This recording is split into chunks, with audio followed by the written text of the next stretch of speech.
നിങ്ങൾ കേരളത്തിന് പുറത്തും BBA അഡ്മിഷൻ നോക്കുന്നവരാണോ? വെറും ഒരു ഡിഗ്രി BBA മാത്രമാണോ നിങ്ങളുടെ ലക്ഷ്യം? അതോ BBAയോടൊപ്പം തന്നെ ജോബ് ഓറിയൻറ്റഡ് ആയിട്ടുള്ള BBA ഏവിയേഷൻ, അതേപോലെ BBA aviation and logistic, BBA logistic and supply chain management, BBA logistic and digital marketing, BBA business analytics, അതേപോലെ തന്നെ BBA ഹോസ്പിറ്റൽ അഡ്മിനിസ്ട്രേഷൻ തുടങ്ങിയ കോഴ്സസും നിങ്ങൾക്ക് BBAയോടൊപ്പം ഈ 3 വർഷം കോഴ്സ് പഠിക്കുമ്പോൾ തന്നെ നിങ്ങൾക്ക് പൂർത്തിയാക്കാൻ സാധിക്കുന്നതാണ്. കാരണം ഇന്ന് എല്ലാ കമ്പനീസും ജോബ് ഓറിയൻറ്റഡ് ആയിട്ടുള്ള കുട്ടികളെ, പഠിച്ചിറങ്ങുന്ന കുട്ടികളെ ആയിരിക്കും കൂടുതലായിട്ടും ഹയർ ചെയ്യുക.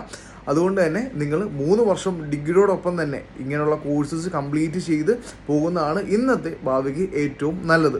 ഓക്കെ, അപ്പോൾ കോളേജസ് ഏതൊക്കെയാണെന്ന് അറിയാൻ കേരളത്തിന് പുറത്തും മീൻസ് ബാംഗ്ലൂർ, അതേപോലെ മംഗലാപുരം, മൈസൂർ, കോയമ്പത്തൂർ, ചെന്നൈ പോലുള്ള സ്ഥലങ്ങളിലും അത് ഏതാണ് ഏറ്റവും നല്ല കോളേജസ് എന്നറിയാനും, അതുപോലെ ഫീസ് എങ്ങനെയൊക്കെയാണെന്ന് അറിയാനും, ഏറ്റവും കുറഞ്ഞ ഫീസിൽ എങ്ങനെയാണ് അഡ്മിഷൻ എടുക്കുന്നതെന്ന് അറിയാനും ഒക്കെ നിങ്ങൾക്ക് താല്പര്യം ഉണ്ടെന്നുണ്ടെങ്കിൽ ഈ താഴെ കാണുന്ന നമ്പറിൽ ഒന്ന് കോൾ ചെയ്യുകയോ അല്ലെങ്കിൽ ഒരു വാട്സപ്പ് മെസ്സേജ് അയച്ചു കഴിഞ്ഞാൽ ഞങ്ങളുടെ ടീം നിങ്ങളെ ഗൈഡ് ചെയ്യുന്നതായിരിക്കും. ഏറ്റവും നല്ല കോളേജിൽ നിങ്ങൾക്ക് അഡ്മിഷൻ നിങ്ങൾ കൺഫേം ചെയ്ത് തരുന്നതായിരിക്കും. ഓക്കെ, അപ്പോൾ സമയം കളയേണ്ട. +2 റിസൾട്ടിന് ശേഷം എല്ലാ കോളേജസിലും സീറ്റ് ഫാസ്റ്റായിട്ടാണ് ഫില്ലായിക്കൊണ്ടിരിക്കുന്നത്. ഏറ്റവും നല്ല കോളേജസിൽ ആദ്യം ഫില്ലാവും. അപ്പോൾ ഏറ്റവും നല്ല കോളേജിൽ പഠിക്കണമെങ്കിൽ എന്ത് ചെയ്യണം? ആദ്യം തന്നെ കോളേജ് ഫിക്സ് ചെയ്തിട്ട് അവിടെ നമ്മൾ അഡ്മിഷൻ കൺഫേം ചെയ്യണം. അപ്പം ഇപ്പോൾ തന്നെ വിളിച്ചോ, നിങ്ങളുടെ അഡ്മിഷൻ കൺഫേം ചെയ്തോ. ഓക്കെ.